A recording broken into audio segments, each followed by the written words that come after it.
बच्चों, पिछली बार असेसमेंट के तहत हमने बात किया था टॉकिंग पर कि किस तरह से टॉकिंग की जो स्किल है, जो स्पीकिंग की स्किल है, उससे भी हम असेसमेंट कर सकते हैं।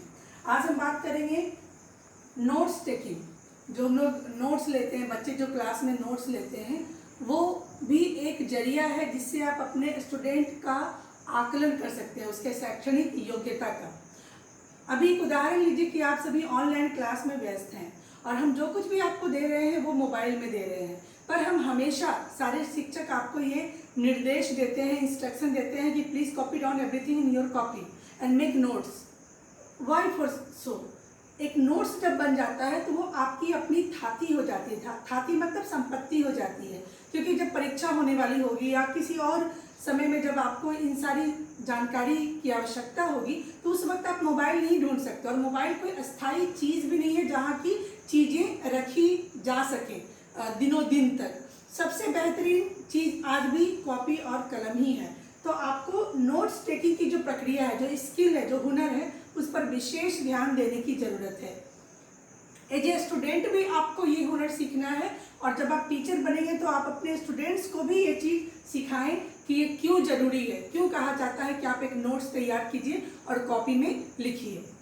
सबसे पहली बात है कि कैसे पता चलता है, अगर कोई बच्चा नोट्स लेता है तो उससे क्या क्या पता चलता है उस बच्चे के बारे में, उस विद्यार्थी के बारे में। The first thing is that good listening skills. Notes कोई बच्चा कैसे बनाएगा? When he will pay attention in classroom and he will listen you carefully, then only he और she will be able to make notes. तो सबसे पहली बात है कि जो गुड लिसनिंग स्किल्स है वो पता चलता है बच्चे का, कि बच्चे में वो अच्छी श्रवण क्षमता या श्रवण कौशल है या नहीं, क्योंकि लिखने के पहले सुनना जरूरी है। उसके बाद दूसरी बात है कि स्टूडेंट्स परफॉर्मेंस मिरर। ऑफकोर्स बच्चे का जो परफॉर्मेंस है क्लास में, कि वो कितना अटेंटिव है, कितना डिसिप्लिन है, पढ़ने में कितना इंटरेस्टेड है, कितना जागरूक है, वो सारी बातें भी उसकी कॉपी के नोट्स से हम जान सकते हैं, समझ सकते हैं। और तीसरी बात है reconstruction of knowledge. Sometimes what happen, whatever you are explaining in the classroom and children are copying down in the copy, sometimes they add something and sometimes they miss something. Purposely they are doing that. क्यों? क्योंकि बच्चा reconstruct करता है, पुनर्निर्माण करता है। कभी कभी वो बोलता है मैडम जो बता रही है उसमें ये भी जोड़ लेंगे तो ज़्यादा अच्छा होगा। कभी कभी वो सोचता है ये बहुत ज़्यादा ज़रूरी नहीं है मेरे लिए, ये तो मुझे पता है, तो वो मिस कर देता है। So sometimes when children are taking decision like that, इससे पता चलता है कि वो बिल्कुल सजग है, वो जान रहा है, समझ रहा है कि टीचर की बताई हुई कौन सी बात उसके लिए बहुत महत्वपूर्ण है, किसे लिखा जा सके, किसे और पढ़ाया जा सके और किसे छोड़ा भी जा सकता है। तो ये जो रिकंस्ट्रक्शन है, पुनर्निर्माण है नॉलेज का, ज्ञान का, वो भी उसके नोट्स से आप समझ सकते हैं। कभी कभी हम लोग चेक करते करते अच्छा आपने ये भी लिख लिया था, इट्स वेरी नाइस। कभी कभी हम लोगों ने ऐसा कहा है तो ये भी लिख लिया था, दैट मीन्स कि मैंने वो कहा नहीं पर बच्चे ने वो लिख लिया, उसे लगा कि ये भी होना जरूरी है। सो कहीं ना कहीं बच्चे ने अपने आप में ही वो निर्णय लिया कुछ जोड़ने का। उसके बाद है the way of taking notes. कैसे नोट्स लिया जा सके जो कि प्रस्तुतिकरण उसकी अच्छी हो। पहली बात है कि start each new chapter in new page. Her chapter नए पेज से स्टार्ट कीजिए, उसमें डेट डालिए और कॉपी में पेज नंबर हो तो well and good.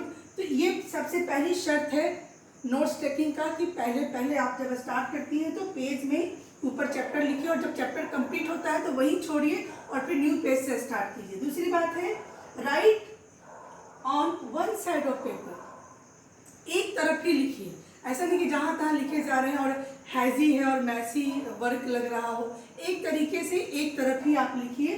Leave blank spaces, खाली जगह छोड़िए। अक्सर मैं कहती हूँ कि जब आप क्वेश्चन आंसर लिखते हैं तो पहला क्वेश्चन आंसर लिखिए, फिर आप 2 लाइन छोड़ दीजिए, एक पतली सी गली, फिर आप दूसरा क्वेश्चन आंसर लिखिए। सो वो दिखने में वो स्पष्ट और सुंदर लगेगा। लीव स्पेस, बहुत जरूरी है जगह छोड़ना, क्योंकि बिल्कुल ही कॉम्पैक्ट होता है, बिल्कुल ही किचपिच लिखता है तो वो क्या होता है कि आपका एक गलत इमेज एग्जामिनर के दिमाग में और टीचर के दिमाग में चला जाता है। तो आप जरूर कहीं ना कहीं जगह जहां आपको लगता है कि उचित है वो जगह छोड़िए। As brief as possible. When you are writing, you are preparing note, आप उसको ब्रीफ रखिए, बातें सही हों मूल बातों का उल्लेख हो, लेकिन वो ब्रीफ में हो, ब्रीफ मतलब संक्षेप में हो। Develop a system of abbreviation. Doctor लिखना है तो डीआर लिखकर बिंदी डाल दीजिए, इंपॉर्टेंट लिखना है तो IMP लिखकर डॉट डाल दीजिए। You go at home and then you fair everything, but when you are preparing notes, उस समय तो वो आपके ही पास होती है।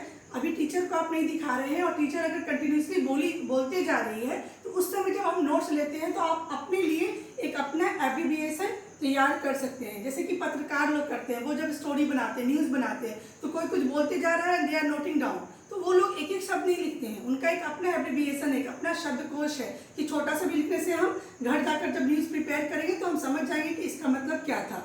So you also start that skill.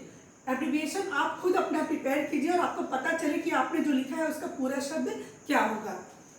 तो ये सब कुछ ऐसे चरण हैं, ऐसे रास्ते हैं जिसके जरिए आप एक अच्छा नोट्स तैयार कर सकती हैं और टीचर भी उससे प्रसन्न हो सकते हैं उस नोट्स से। और जब आप एग्जाम देती हैं और आप आंसर लिखती हैं, उसमें भी इस तरह की प्रक्रिया का अगर प्रयोग किया जाए, उसमें आपको एब्रिविएशन नहीं करना है। जब आप फाइनल कोई चीज़ प्रेषित करती हैं, प्रस्तुत करती हैं, वो परीक्षा में हो या टीचर को चेक कराने के लिए हो, तब आप एब्रिविएशन यूज़ नहीं करेंगी। पर अगर आप सिर्फ नोट्स बना रही हैं जो कि अभी रफ वाले रूप में ही है, तब आप एब्रिविएशन यूज कर सकती हैं। Thank you.